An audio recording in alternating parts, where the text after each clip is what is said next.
nós vamos estar falando um pouco sobre cinema e TV. Será que isso pode influenciar um pouco a nossa vida e prejudicar a nossa espiritualidade? Nós vamos estar falando isso a partir das 5 horas. Aqueles que já estiverem aqui a partir das 4, permaneçam também, porque essa palestra ela vai ser importante para todo mundo.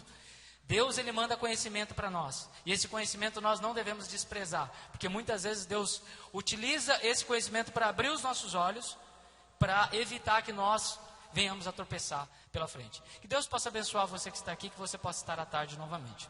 E gostaria de fazer um pedido para vocês.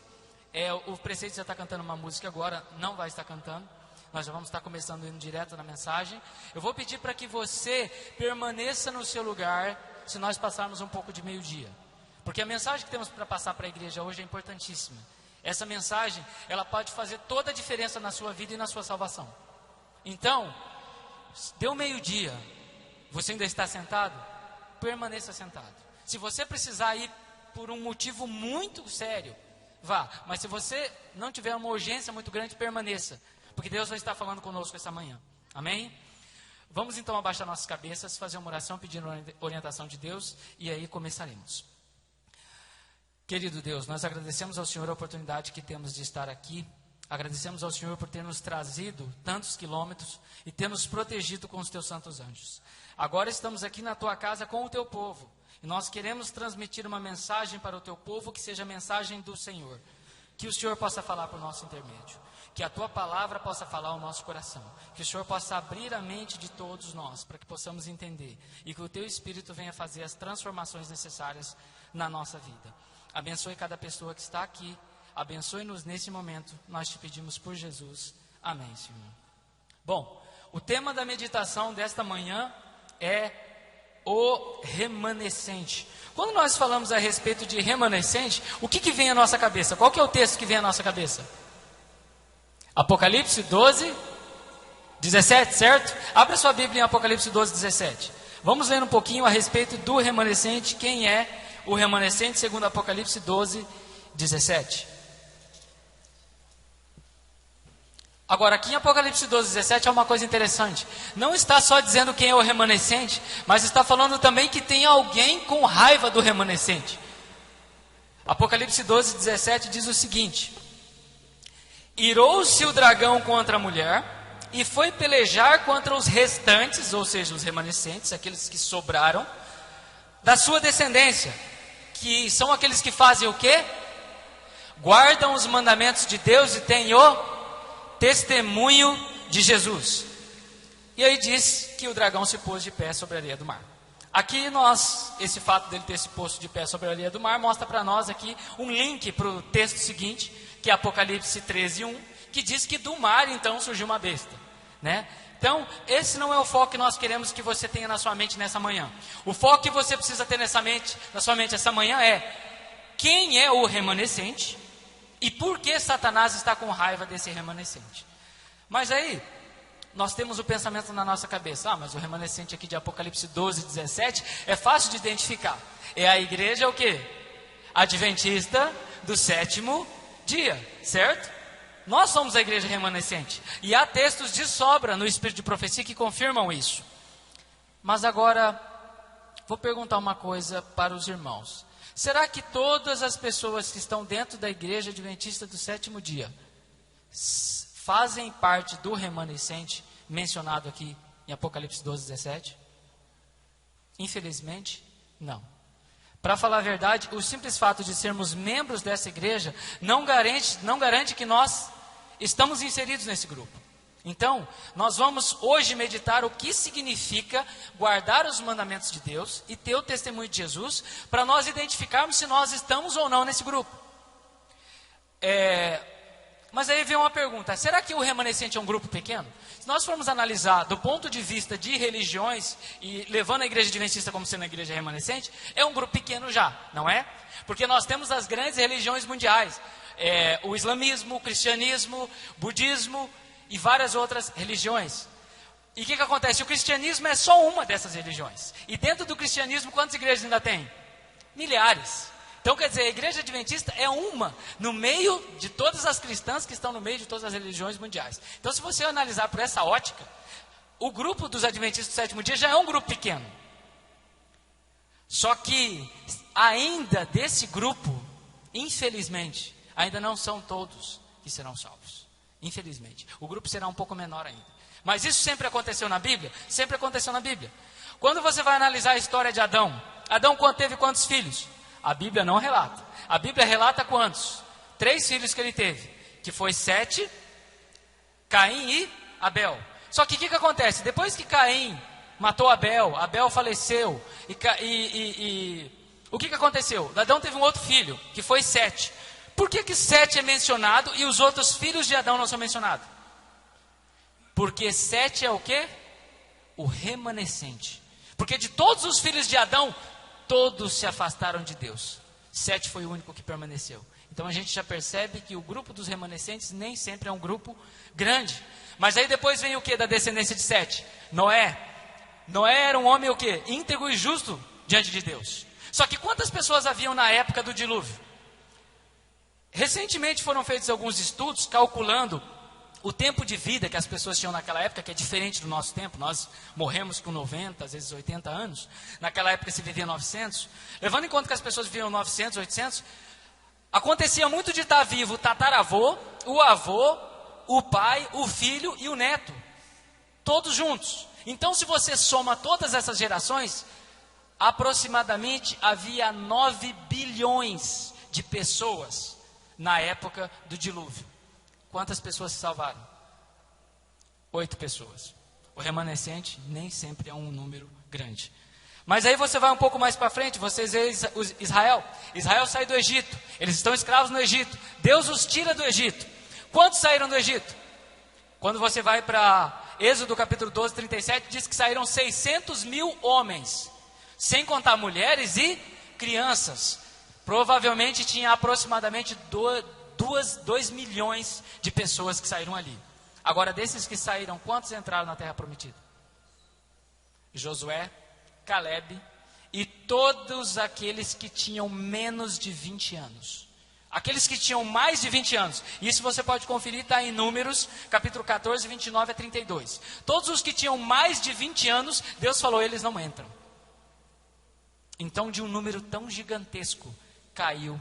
Só que daqueles que estavam ali, que saíram, que passaram pelo Mar Vermelho, que viram todas aquela circunstância, desses todos, Josué e Caleb, 2 dentro de 2 milhões. Mas aí nós podemos ir um pouco mais para frente. Daniel e seus amigos são levados escravos para a Babilônia. Mas foram só eles que foram levados para a Babilônia ou foi todo o povo de Israel?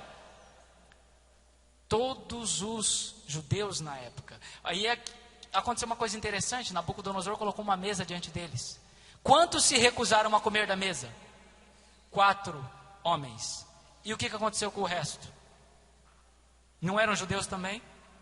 E depois com a estátua de Nabucodonosor, quantos adoraram? Todos menos 3. Mas eles não eram todos judeus? O número remanescente, queridos, infelizmente é sempre um número pequeno. Mas é um número pequeno porque Deus quer? É porque muitas vezes as pessoas é que não querem. Mas aí nós podemos falar, e quanto à igreja remanescente? A igreja remanescente é a igreja adventista do 7º dia. Isso é confirmado em Eventos Finais. Nós temos o livro aqui, na página 28. Na página 28 do livro Eventos Finais, Ellen White diz assim a respeito da igreja. Deus tem na terra uma igreja que está erguendo a lei que foi pisada e apresentando às pessoas o Cordeiro de Deus que tira o pecado do mundo. No mundo só existe uma igreja que presentemente se acha na brecha tapando o muro e restaurando os lugares assolados. Sejam todos cuidadosos para não clamarem contra o único povo que está cumprindo a descrição dada do povo remanescente, que guarda os mandamentos de Deus e tem a fé de Jesus. Deus tem um povo distinto, uma igreja na terra, inferior a nenhuma outra, mas a toda superior, em suas condições para ensinar a verdade, para vindicar a lei de Deus. Então Deus diz, Ellen White, através dos testemunhos, ela diz o quê? Que Deus tem uma igreja, e essa igreja é o remanescente. Mas como nós comentamos, infelizmente, não são todas as pessoas que estão dentro da igreja remanescente que vão compor o remanescente. Nós temos aqui agora, na página 100 do mesmo livro, tem uma notícia um pouco desanimadora. Realmente é desanimadora quando você lê. Por que é desanimadora? Quando nós vamos para o site, e vocês podem conferir isso, adventistas.org, e nós pesquisamos a respeito da quantia de adventistas que há no mundo, a última atualização feita foi de janeiro de 2014, ou seja, já tem mais de um ano. Tinha, sabe quantas pessoas? 18 milhões de pessoas catalogadas como membros da Igreja Adventista do Sétimo Dia em janeiro de 2014. Vamos supor que esse ano, agora, nós tenhamos 20 milhões de pessoas, certo? Como membros da Igreja Adventista do Sétimo Dia. Veja o que Ellen White diz no Eventos Finais, na página 100. É uma solene declaração que faço à Igreja, de que nenhum entre 20 dos nomes que se acham registrados no livro da igreja está preparado para finalizar a sua história terrestre e se acharia tão verdadeiramente sem Deus e sem esperança no mundo como o pecador comum. Queridos, nós vamos analisar que tem 20 milhões de adventistas no mundo e ela diz que não tem nenhum em 20. O que seria 1 em 20? 2 em 20 seria o quê? 10%, certo? E 1 em 20? 5%. Só que ela diz que não tem nem 1 em 20. Então tem menos de 5%. E o que vai acontecer com os outros 95%? Queridos,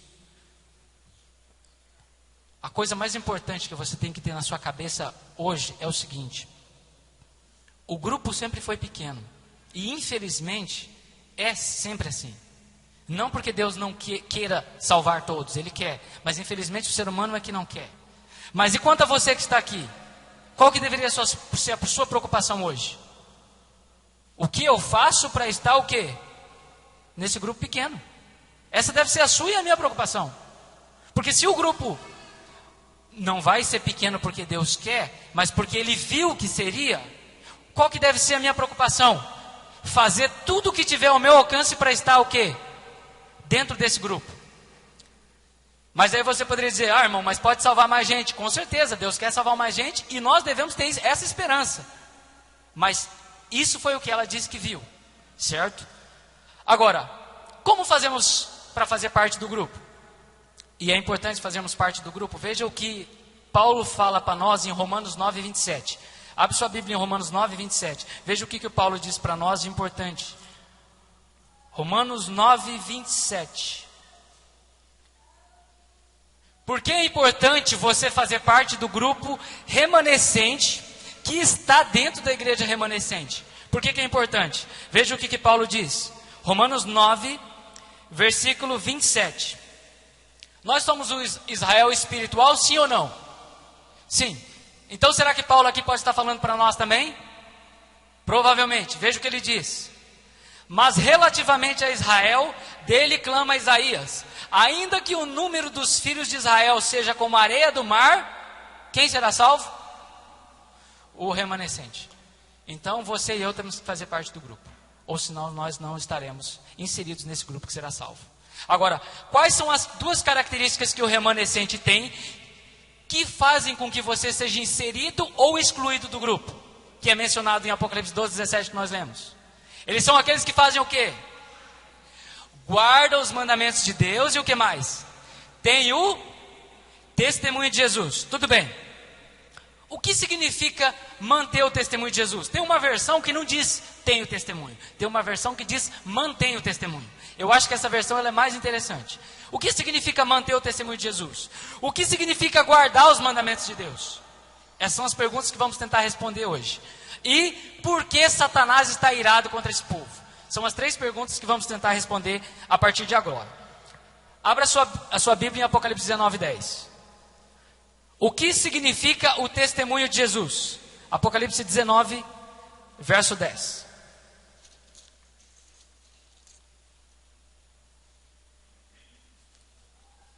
O que significa o testemunho de Jesus? João falando do que ele fez com o anjo Gabriel, quando o anjo Gabriel veio lhe trazer a mensagem. Prostrei-me ante aos seus pés para adorá-lo, porém ele me disse: vê, não faças isso, sou conservo teu e dos teus irmãos, que mantêm o testemunho de Jesus. Adora a Deus, pois o testemunho de Jesus é o quê? O espírito de profecia. Agora, o que é o espírito de profecia? São esses livros?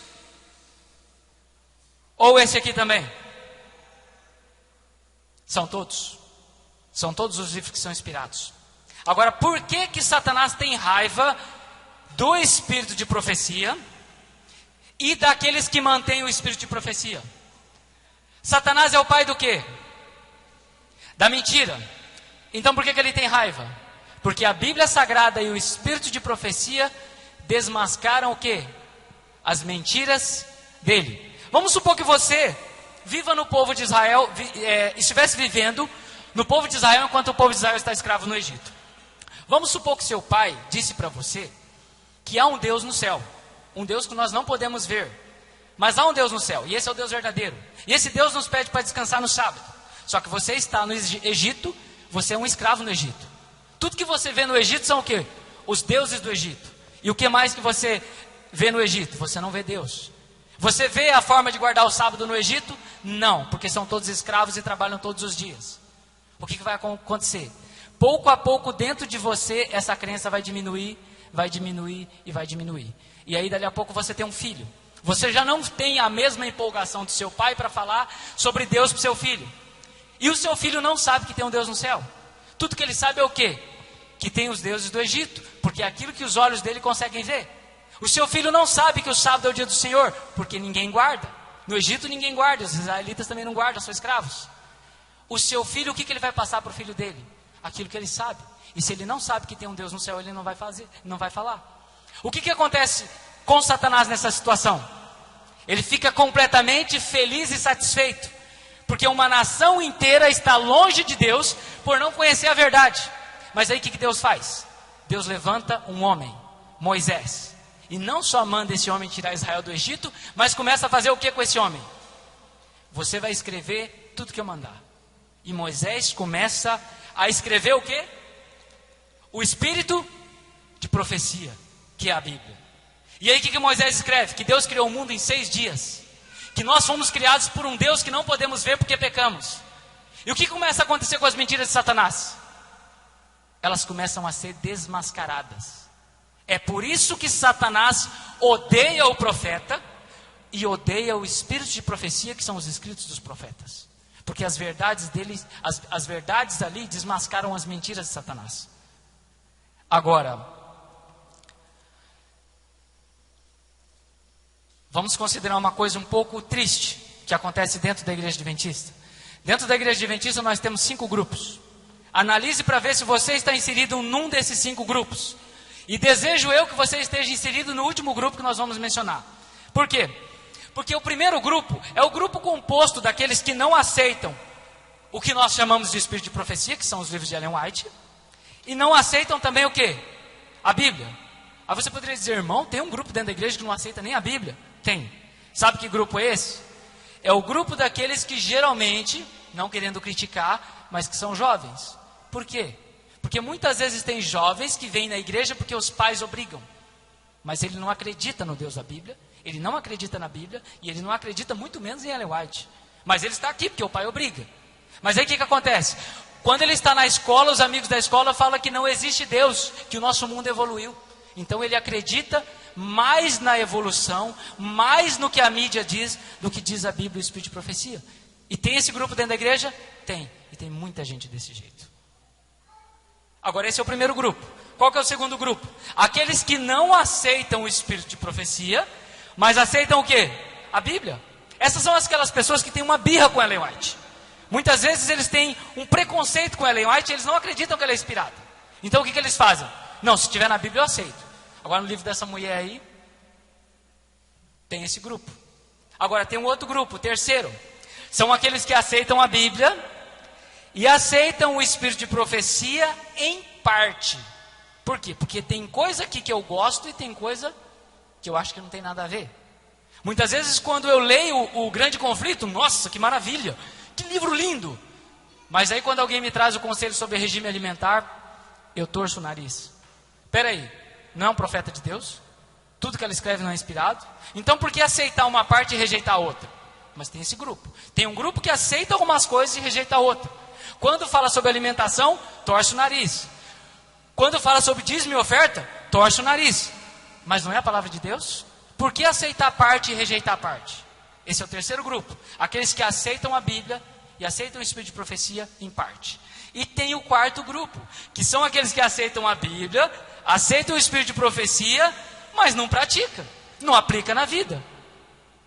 E tem o quinto grupo, que aceita a Bíblia, aceita o Espírito de profecia, aplica na vida e está sempre disposto a fazer o que Deus diz. Em qual desses grupos você se enquadra? Se você estiver enquadrado entre os primeiros 4 grupos, tenho 2 notícias tristes para te dar. Em primeiro lugar, você não faz parte do remanescente. Porque o remanescente é aquele que tem o quê? O testemunho de Jesus. E se você não aceita tudo que está aqui, você não tem o testemunho de Jesus. Então você já não faz parte do remanescente. A primeira notícia triste que eu tenho para te dar. Qual é a segunda notícia triste? Satanás vai te enganar. Por quê? Porque quem desmascara as mentiras de Satanás? O Espírito de profecia. Os escritos inspirados, eles desmascaram Satanás. E se você não lê, se você não se dedica, se você torce o nariz, há coisas aqui que Deus quer revelar para você que você não vai saber.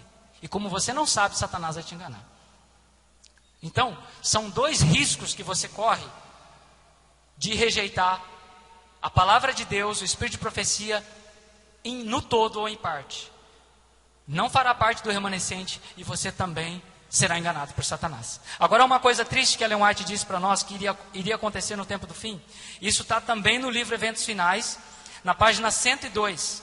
Ela diz o seguinte: Eventos Finais, página 102.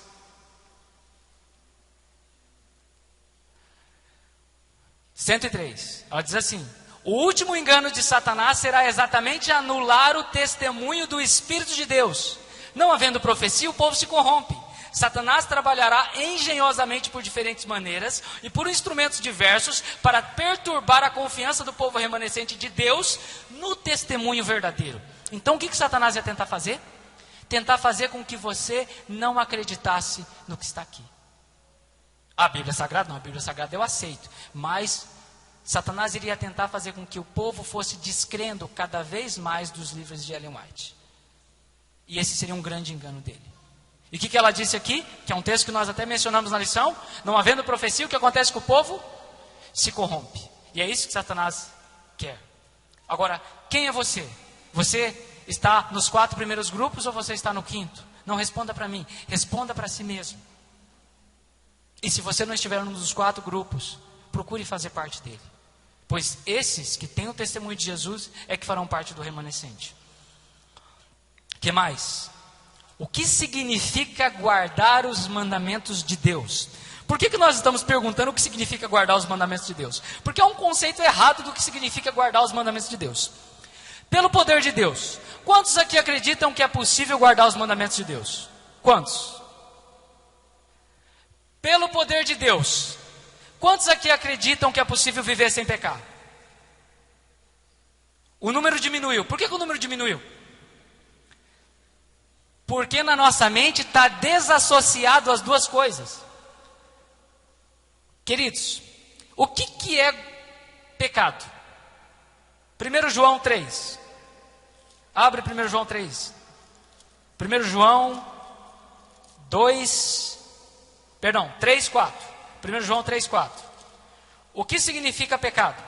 De acordo com a Bíblia. Não estamos falando de acordo com o catecismo.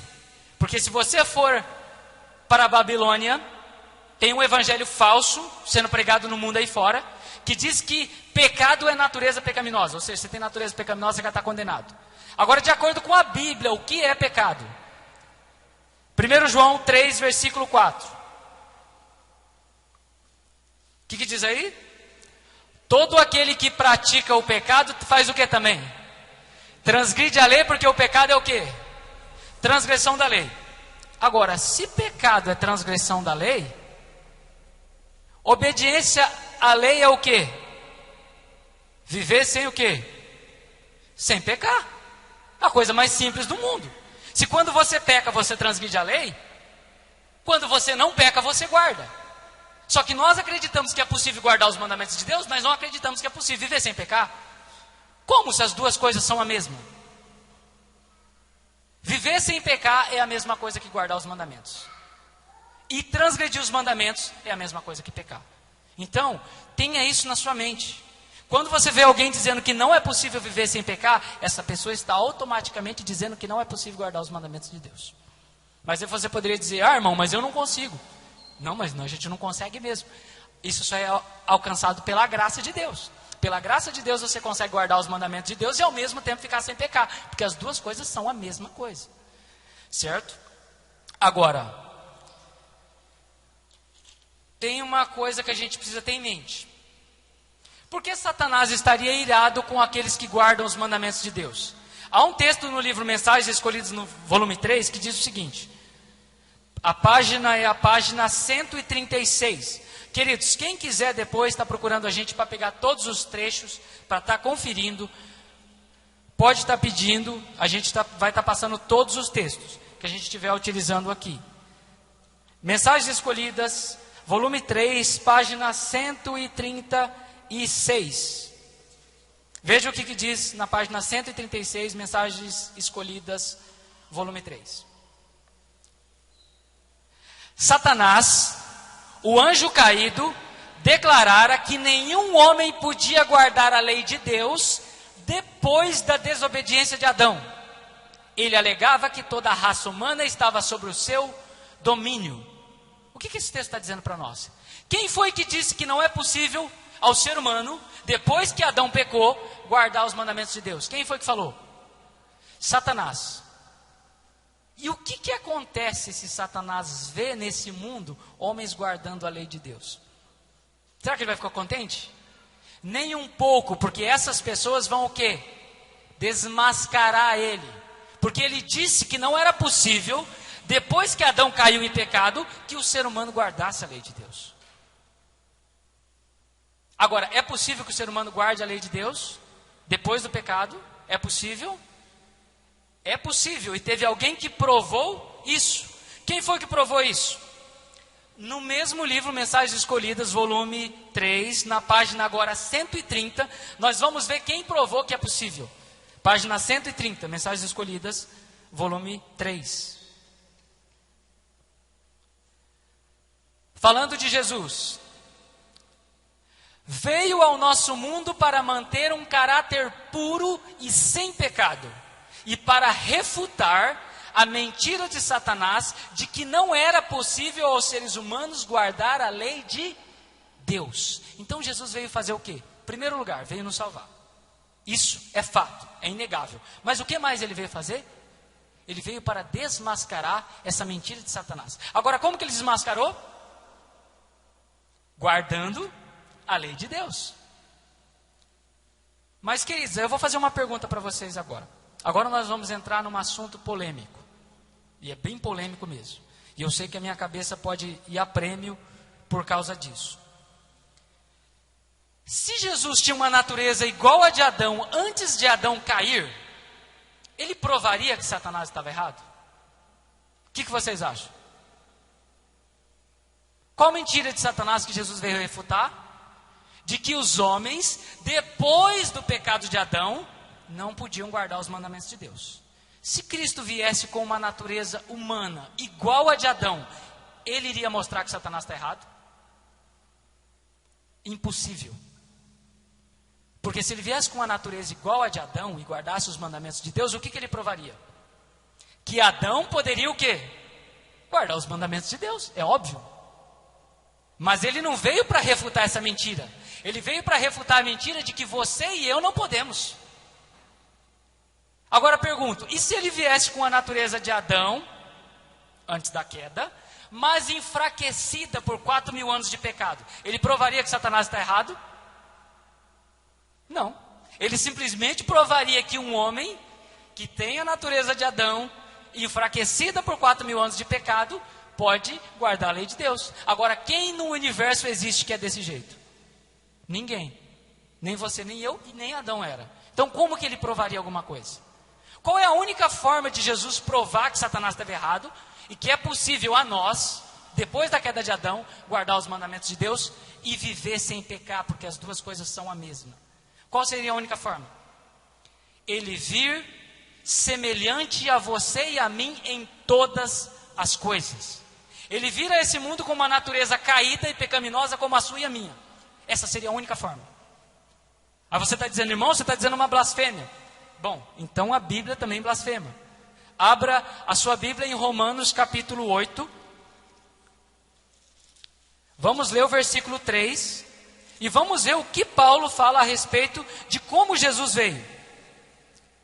Romanos capítulo 8, versículo 3. Eu vou pedir 2 pessoas daqui da igreja. 2 voluntários. Alguém? 2 pessoas daqui, 2 voluntários, por favor. Pode ser o irmão ali da primeira fileira? Você? Pode ser você? Mais alguém? Pode ser a mocinha ali também. A única coisa que eu vou pedir para vocês vai ser ler um trecho do Espírito de Profecia aqui. Tá? Aí eu vou pedir para que vocês venham para estar lendo o trecho.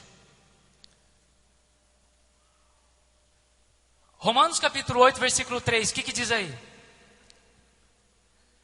Porquanto o que for impossível à lei, no que estava enferma pela carne, isto fez Deus enviando o seu próprio Filho em semelhança de carne o quê? Pecaminosa. E no tocante ao pecado e com efeito condenou Deus na carne o pecado. Como é que Deus pode condenar na carne o pecado? Mostrando que aquele que peca não tem desculpa.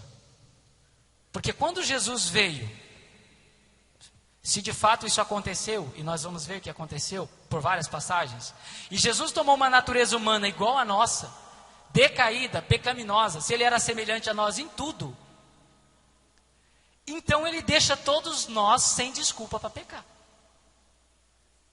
Agora, será que Jesus nos deixou sem desculpa para pecar? Abra sua Bíblia em João e veja o próprio Jesus dizendo que depois que ele veio, ninguém mais tem desculpa para o pecado.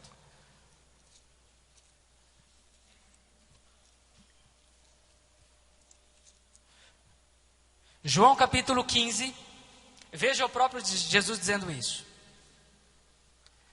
João 15, 22, veja o que ele diz.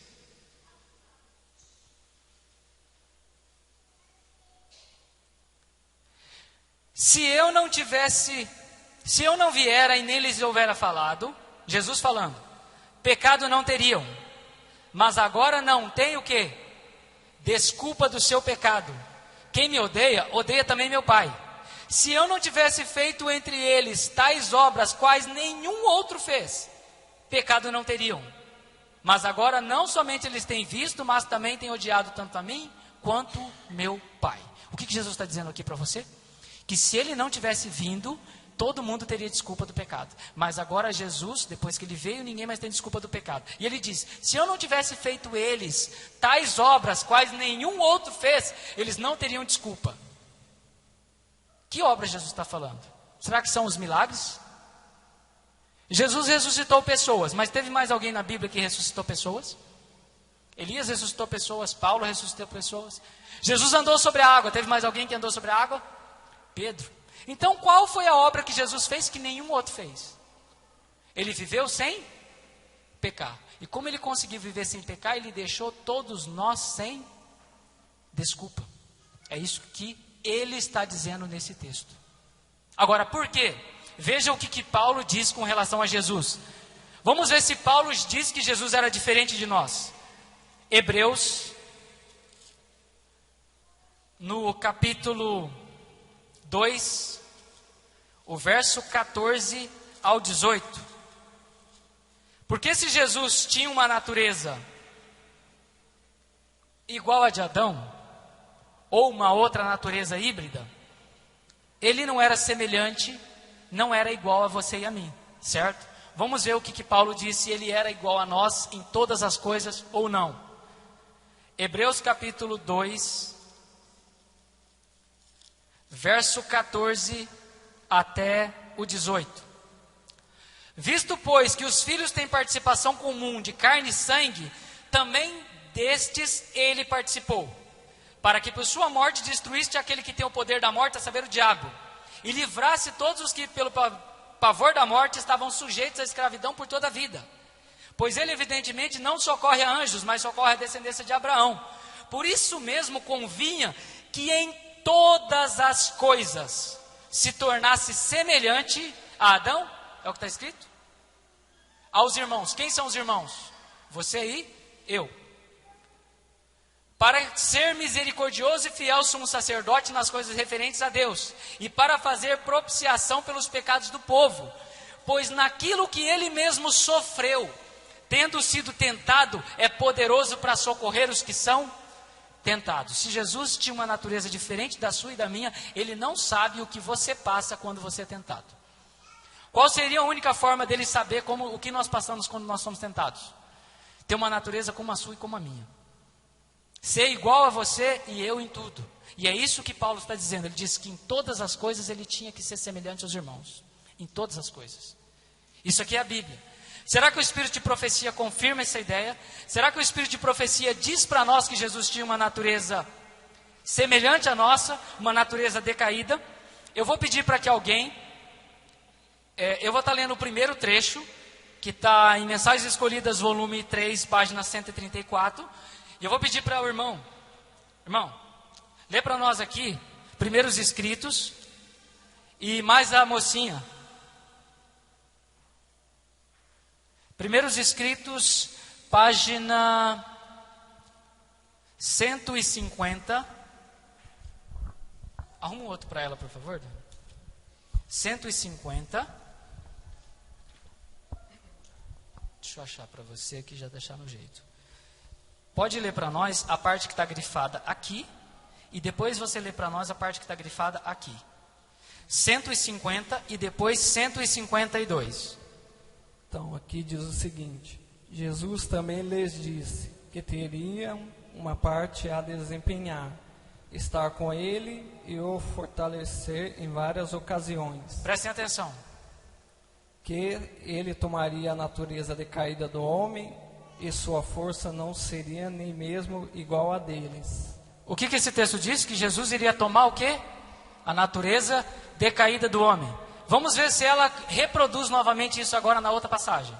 Satanás de novo regozijou-se com seus anjos, de que, ocasionando a queda do homem, pudesse ele retirar o Filho de Deus de sua exaltada posição.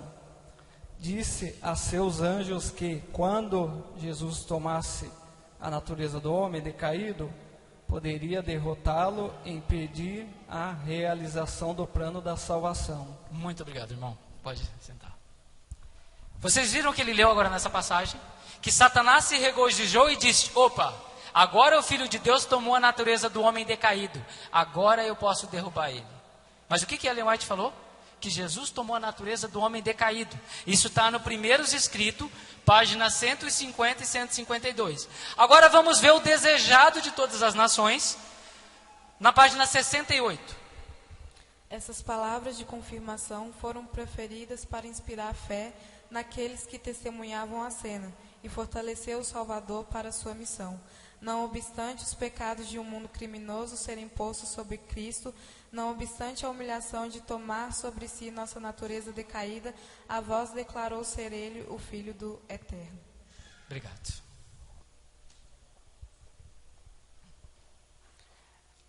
Nesse texto do Desejado de Todas as Nações, Ellen White diz o seguinte: mesmo Jesus tendo vindo aqui e tomado a natureza do homem decaído, a voz do céu declarou: esse é meu filho amado, em quem me comprazo.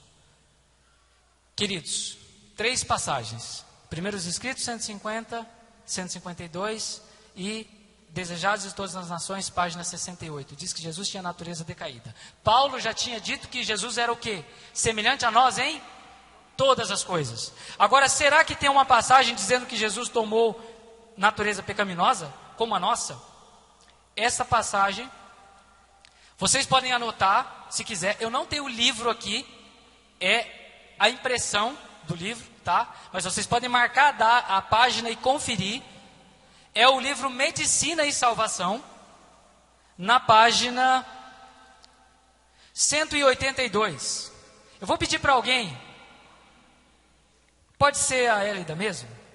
Lê para a gente, Élida, o que está grifado aqui, na página 182 do Medicina e Salvação. Diariamente cumpre, seja revelada a compaixão de Cristo.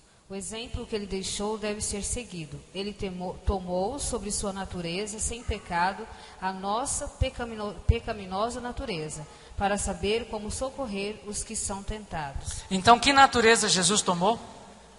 A nossa pecaminosa natureza humana sobre a dele. Para poder entender o que você e eu passamos e para poder nos socorrer quando nós fomos tentados. Aí agora você poderia dizer, mas irmão, se Jesus tomasse a natureza pecaminosa do homem, ele teria pecado. É aí que está o grande ponto.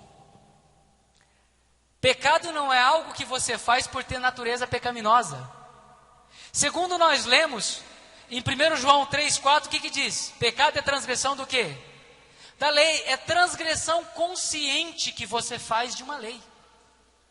Se você não conhecer a lei, é pecado se você fizer aquilo? Não. Agora, se você entende, se você sabe o que é certo e o que é errado, e você escolhe fazer o errado, isso é pecado. Agora, se Jesus veio com a nossa natureza e nunca escolheu fazer o errado, pronto. Esse é o grande ponto, e essa é a grande verdade do Evangelho, que o mundo aí fora não tem, que só a igreja remanescente tem. Se você for na igreja católica, não vai ter isso. Se você for em qualquer igreja evangélica, não tem essa verdade. Agora, se você vem para o Espírito de Profecia e para a Bíblia, você encontra essa verdade. Essa igreja é a única igreja que tem essa verdade. Por quê? Porque com essa verdade, não só é possível você saber que é possível vencer o pecado e viver uma vida de obediência à lei de Deus, como também dessa forma você pode ensinar isso para os outros, com conhecimento de causa. Porque uma coisa é você dar um estudo bíblico com uma pessoa e dizer, olha irmão, você tem que guardar os mandamentos de Deus. E aí ele pergunta para você, e você guarda? O que você responde? Ah, não, né, mas tem que guardar. É essa a resposta que você dá? É esta a resposta que Deus quer que nós demos? Quem que é o remanescente? É aquele que diz que tem que guardar, mas não guarda? Ou que são os que guardam? São os que guardam. São aqueles que conseguem, pela graça de Deus, viver uma vida sem pecado. Esse é o remanescente. Agora, é possível? É possível. Quem provou que é possível? Jesus. Como? Tomando a nossa natureza e passando pelas mesmas situações que nós passamos. Agora, da mesma forma como Jesus venceu, nós também podemos vencer. No Mensagens Escolhidas, na página agora 134, veja só qual foi a reação de Satanás quando viu que mesmo tendo a nossa natureza, ele não conseguia derrubar Jesus. Veja só, 134 do Mensagens Escolhidas. Olha o que ele diz. Cristo foi a única pessoa que andou sobre a terra em quem não havia nenhuma mancha de pecado. Era puro, imaculado e irrepreensível. Que houvesse sobre a terra alguém sem a contaminação do pecado, perturbava grandemente o autor do pecado. E ele não deixou de usar nenhum meio para vencer a Cristo com o seu poder ardiloso e enganador. Mas o Salvador recorria a seu Pai Celestial em busca de sabedoria e força para resistir ao tentador e vencê-lo. Queridos, quando Satanás soube, nós lemos nos primeiros escritos, que Jesus ia tomar a natureza pecaminosa, o que ele concluiu? Eu derrubo ele. Quando ele foi tentar Jesus e ele não conseguiu, ele começou a ficar frustrado. Ele começou a ficar preocupado. Ele falou, mas o que eu faço que esse homem não cai? Será que Jesus não caiu porque era Deus? Não, queridos, ele se tornou homem fraco igual você e eu. E Ellen White diz que se ele usasse o poder divino dele para vencer Satanás, ele estaria desaprovado diante de Deus. O único poder que Jesus poderia usar era aquele que o Pai disponibilizava para ele e que está disponível para você e para mim também, que é o quê? O Espírito Santo. Se você for ler, depois do batismo de Jesus, principalmente em Lucas, você vai ver o tempo todo dizendo que Jesus estava cheio do Espírito Santo. O tempo todo. E foi isso que deu a vitória para ele. E Satanás se incomodava de ver que tentava e ele não derrubava Jesus. Satanás, o grande trunfo de Satanás e a grande esperança dele era que momento? O momento da crucificação. Porque ele diz, agora no momento de toda essa humilhação, no momento de toda essa agonia, agora eu derrubo ele. Mas Jesus foi até o fim e não cedeu. Quando ele foi até o fim e ele não cedeu, ele deixou Satanás não só irado, mas completamente desesperançado, porque o reino dele agora tinha acabado. Mas e nós? Nós podemos vencer também?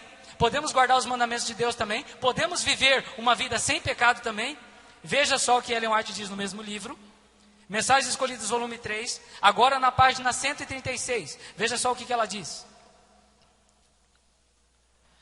Cristo venceu as tentações de Satanás como homem. Toda pessoa pode vencer como Cristo venceu. Ele humilhou-se por causa de nós. Foi tentado em todas as coisas à nossa semelhança. Remiu o vergonhoso fracasso e queda de Adão. E foi vitorioso, demonstrando assim a todos os mundos não caídos e à humanidade decaída que o homem podia guardar os mandamentos de Deus pelo poder divino, que lhe é concedido pelo céu. Então Jesus provou que você e eu podemos. Agora, olha só o que mais ela menciona agora na página 140. Porque nós poderíamos dizer, Jesus veio para provar o que Deus pode fazer pelo homem. Ela diz que Jesus não veio para fazer isso. Olha só o que ela diz que ele veio fazer. Página 140. O Senhor Jesus veio ao mundo não para revelar o que Deus podia fazer, e sim o que o homem podia realizar mediante a fé no poder de Deus, para ajudar em toda emergência. Olha o que ela diz agora. O homem deve, pela fé, ser participante da natureza divina e vencer toda tentação com que é assaltado. O Senhor requer agora que todo filho e filha de Adão, pela fé em Jesus Cristo, o sirva na natureza humana que temos atualmente. Você deve vencer o pecado na natureza que você tem hoje, e não na glorificação. Porque nós sabemos que na glorificação, a nossa natureza pecaminosa vai ser o quê? Extirpada, ela vai deixar de existir. Só que antes da volta de Jesus, o que vai acontecer? O juízo investigativo. E a igreja de Deus vai ser o quê? Julgada. E como você deve estar quando você for julgado? Faz o seguinte, uma lição de casa para todos os que estão aqui. Se você não tem na sua casa, procure. Se você não tem na sua casa, anote. Leia o grande conflito com o texto, o juízo investigativo. O título, o juízo investigativo. Leia esse capítulo todo. E veja só como Ellen White ali diz que deve ser o nosso caráter no momento que a gente for julgado. Ela diz que o nosso caráter deve ser exatamente como o de Jesus. Senão a gente não é aprovado no juízo. Ela diz exatamente isso. Agora, por que Satanás quer que você ache que não é possível vencer o pecado? Para que no momento que você for julgado, você esteja em pecado ainda. Aí o que acontece? Você é aprovado no juízo? Não. E é por isso que o número do grupo dos remanescentes vai ser tão pequeno. Porque tem poucas pessoas que sabem disso. E as que sabem, algumas ainda não acreditam que é possível. É por isso que o número é tão pequeno. Quando Israel era para entrar na terra prometida, eles não entraram por quê? Incredulidade. Não foi isso? Eles estavam lá em Cades Barneia e no caso, Moisés mandou 12 pessoas espiar a terra. Quantos voltaram com boas notícias? Só Josué e Caleb. E o resto falou o quê? É impossível. Os homens daquela terra são gigantes. Se a gente entrar lá, eles vão triturar a gente nos dentes. E o que Deus fez? Esse povo que blasfemou contra mim e não acredita que eu tenho poder para dar vitória para eles, eles não vão entrar. Só vai entrar Josué e Caleb e os demais. Isso está na passagem que nós mencionamos para vocês. Da mesma forma, para entrar na terra prometida, só vão entrar aqueles que acreditam no poder de Deus. Se você não acredita que o poder de Deus é suficiente para sustentar você sem que você peque, como você vai para o céu? Se você não acredita que Deus é capaz de fazer isso.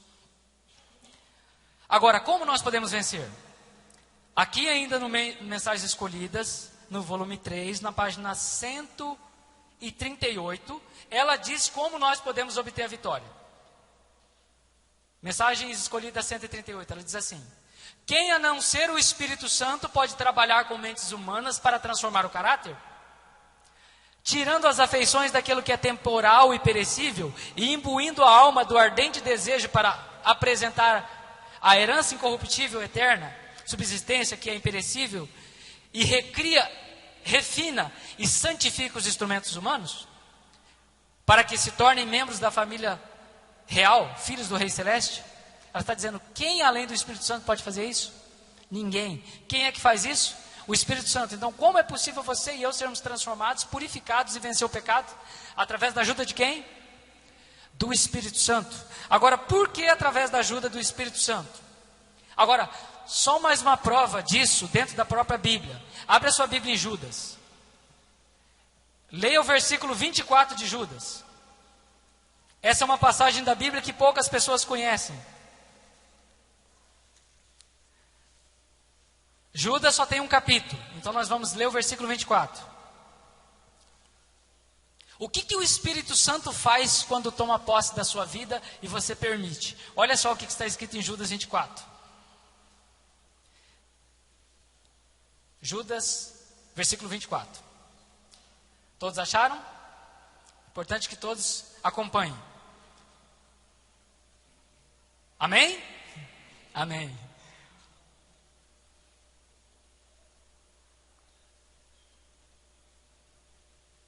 Versículo 24 diz assim: ora, aquele que é poderoso para vos guardar do quê? Tropeços, e para vos apresentar com exultação imaculado. O que é imaculado? Sem mácula, sem defeito, sem pecado, diante da sua glória. Ele é poderoso para nos guardar do quê, irmãos? Tropeços. Eu não sei se vocês perceberam, eu vim aqui e voltei. Na hora que eu voltei, o que aconteceu comigo? Eu tropecei no tapete. Agora eu pergunto, na hora que você tropeça, você cai? Nem sempre, né? Agora, vocês estão entendendo o que o texto está dizendo para você? Deus não é poderoso para guardar você de quedas, Ele é poderoso para guardar você até de tropeçar. A queda e o tropeço não é a mesma coisa, porque você pode tropeçar e ainda se endireitar e não cair. Aqui diz que Deus é poderoso para te sustentar até dos tropeços. Agora, o que o Espírito Santo faz? Gálatas 5, 22 e 23. Esse texto, quem não quiser abrir, não tem problema. Vocês já conhecem o texto. O que diz ali? São os frutos do quê? Do Espírito. Quais são?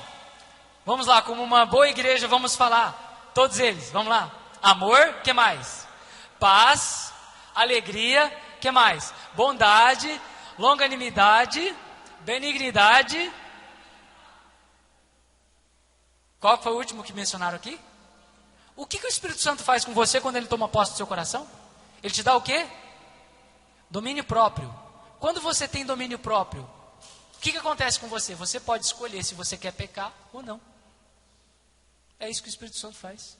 Ele dá esse poder para você que você, sem ele, você não tem. Se for por você mesmo, o que vai acontecer quando vir o pecado? Você vai cair. Agora, quando o Espírito Santo está dentro de você, ele te dá domínio próprio. Aí você tem agora a condição de escolher se você quer pecar ou não. É isso que o Espírito Santo faz quando toma posse de nós.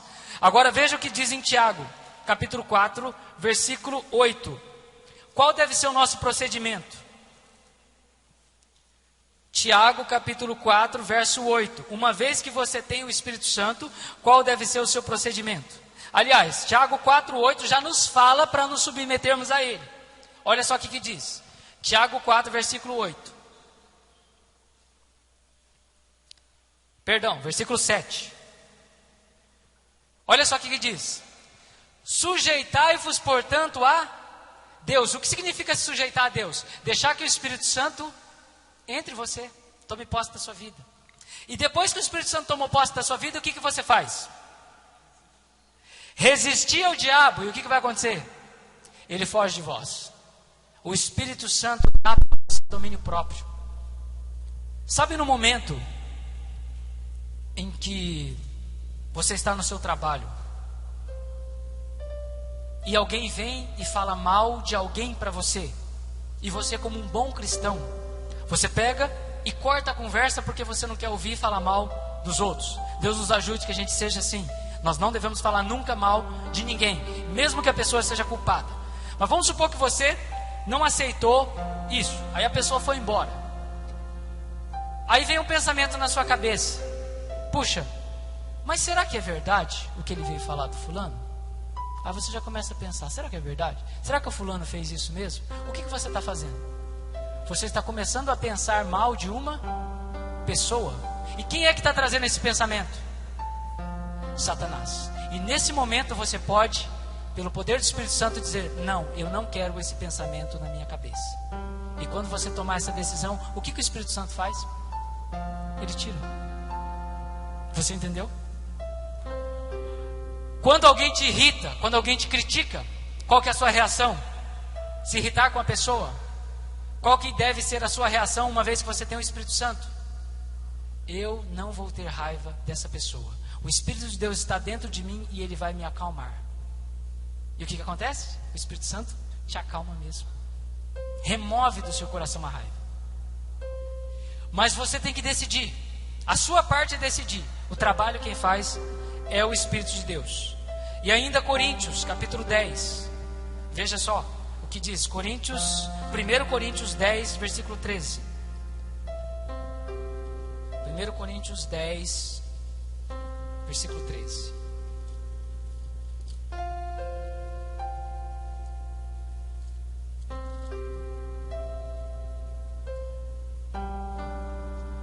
O que diz aí? Não vos sobreveio tentação que não fosse o quê? Humana. Mas Deus é fiel e não permitirá que sejais tentados além das vossas forças. Pelo contrário, juntamente com a tentação vos proverá livramento, de sorte que a possais suportar. Se Satanás vier tentar você, vai ser só até o ponto em que você pode resistir. E o que você deve fazer? O que está lá em Tiago: dizer não para ele. E quando você disser não para ele, ele vai embora. Então não existe esse negócio de dizer o pecado é irresistível, eu não consegui. Se você não conseguiu, é porque você não buscou o Espírito Santo, é porque você não quis. Mas se você tiver o Espírito Santo, ele vai te dar domínio próprio e vai ser possível você resistir. Mas queridos, o que nós precisamos ter em mente como povo? Se nós vencermos as tentações, nós não pecaremos. Se nós não pecarmos, nós também não transgrediremos a lei de Deus. Se nós não transgredirmos a lei de Deus, nós aguardamos. Se nós guardamos a lei de Deus, o que vai acontecer com Satanás? A mentira dele que seres humanos não podem guardar a lei de Deus cai por terra. E Deus, agora nos fins dos tempos, Ele quer ter um grupo de remanescentes. A Bíblia chama eles de 144 mil. Deus vai ter um grupo de remanescentes agora no fim do tempo, que pelo poder de Deus vence o pecado. E esse povo, o nome de Deus vai ser honrado pela vida desse povo. Esse povo é o remanescente que está falando em Apocalipse 12, 17. Eles guardam os mandamentos de Deus de verdade. Não só dizem que guardam, eles guardam de verdade. E eles também mantêm o testemunho de Jesus, que é o Espírito de profecia, os Escritos Sagrados. Você pode fazer parte desse grupo. Ou você pode ser simplesmente um membro da Igreja Adventista do Sétimo Dia, como Adãos. A decisão vai ser sua. Agora, se você tomar a decisão... Aliás, abra sua Bíblia em Hebreus. No capítulo 3, no verso 15. Essa vai ser a última passagem que vamos ler.